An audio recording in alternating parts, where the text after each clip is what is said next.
दोस्तों आज हम एक बहुत ही इंपॉर्टेंट विषय पर बात करने जा रहे हैं नियोनेटल हेयर फॉल या इन्फेंट हेयर शेडिंग। इसका अर्थ ये है कि जब छोटे बच्चे पैदा होते हैं, इन्फेंट होते हैं, तो उनके बाल बड़ी तेजी से क्यों झड़ते हैं।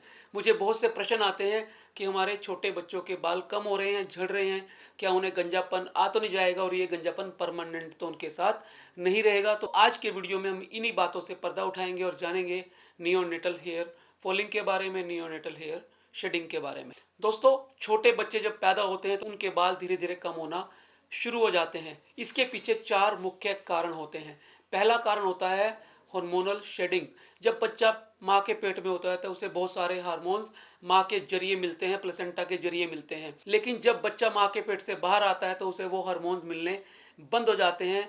तो इससे हार्मोन की शेडिंग हो जाती है। हार्मोन कम मिलने की वजह से बच्चों में हेयर लॉस शुरू हो जाता है। इसे हार्मोनल शेडिंग कहा जाता है। दूसरा है नेचुरल हेयर साइकिल, यानी बालों के ग्रोथ का जो साइकिल होता है वो डिस्टर्ब हो जाता है।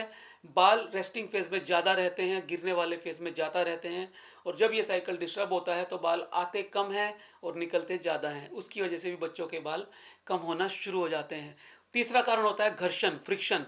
जब छोटा बच्चा, आपने देखा होगा छोटा बच्चा अक्सर ज़्यादातर लेटा रहता है, लेटने की वजह से उसका सिर तकिए पे रहता है या बिस्तर पे रहता है या माँ की गोद में रहता है, तो उससे ओसिपिटल रीजन के बाल कम होने शुरू हो जाते हैं। इस हिस्से में बाल बच्चे के कम हो जाते हैं घर्षण की वजह से।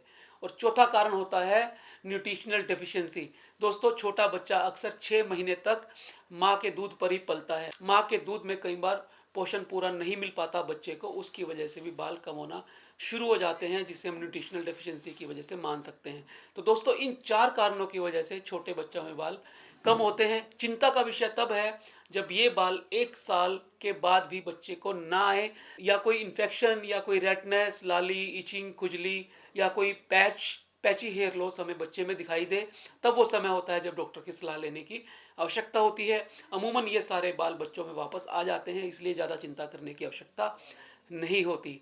तो दोस्तों मैं उम्मीद करता हूँ उन सारे लोगों को अपने प्रश्न का उत्तर मिल गया होगा जो ये पूछते हैं कि छोटे बच्चों में बाल क्यों नहीं आ रहे, क्या ये परमानेंट लॉस है, आगे आने वाले समय में आएंगे या नहीं। यदि आपको लगता है कि ये औरों के भी काम आ सकता है तो उसे शेयर कर दें, और इस तरह की साइंटिफिक वीडियो देखने के लिए चैनल को सब्सक्राइब कर लें, लाइक कर लें और नोटिफिकेशन बेल दबा दें ताकि कोई भी वीडियो आपसे मिस ना हो। दोस्तों आपसे एक रिक्वेस्ट है कि ज़्यादातर लोग, लगभग 90% लोग हमारा चैनल देखते तो हैं लेकिन वो सब्सक्राइब नहीं करते।